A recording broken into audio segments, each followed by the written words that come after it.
I'm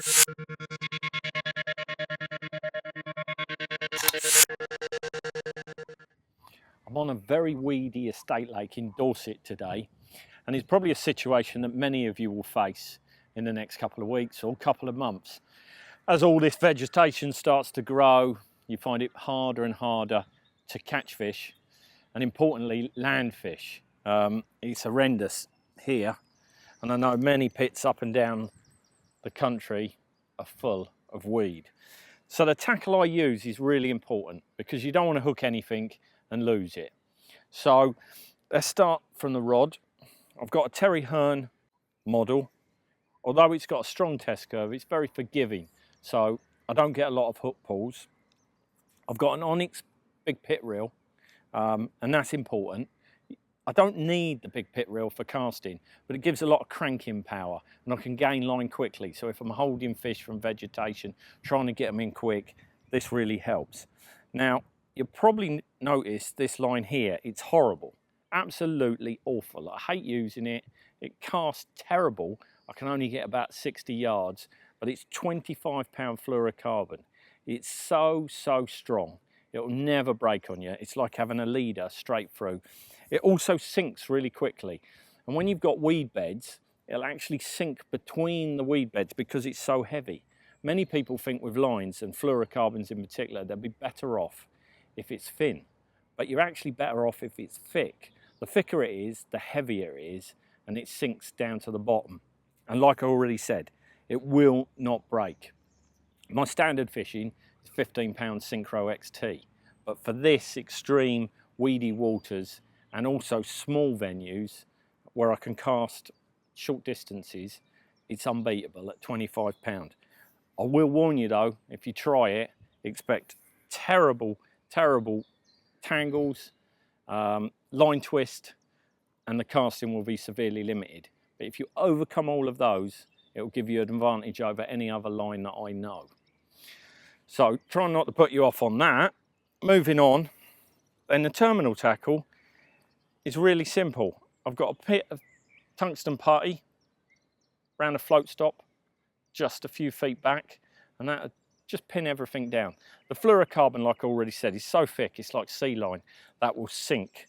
But this just helps to get it down because, as I've already pointed out, when you're fishing weedy waters, you need to ride over weed beds and sink between them. Otherwise you get that taut line, carp come in, no matter what you do at the rod tip end, there'll be a taut line in the swim, flank the carp, and they'll be gone.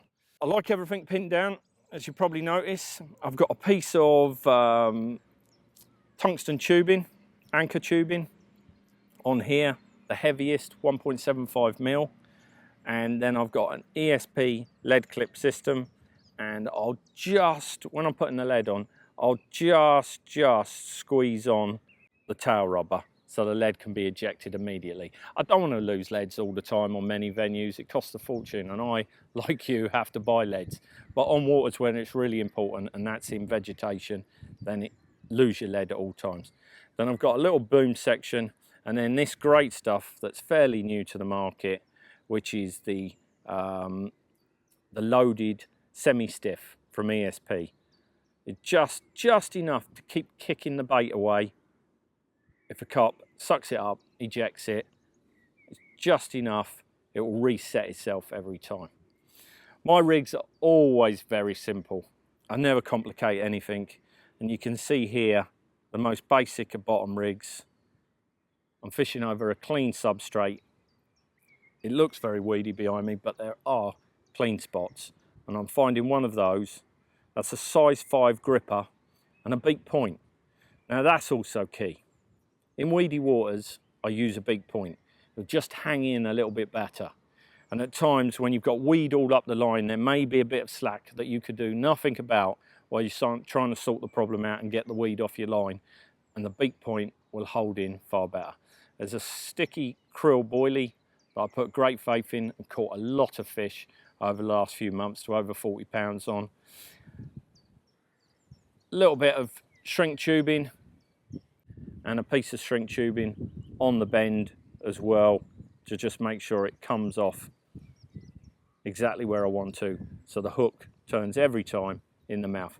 Simple stuff, not complicated, dead easy. I've fished for the last 24 hours. I've had 6 fish to mid-20s, so it's all working. Don't complicate anything. Fish strong tackle so you don't lose fish. And by using the kind of equipment I'm showing you, I'm sure you'll land plenty this summer.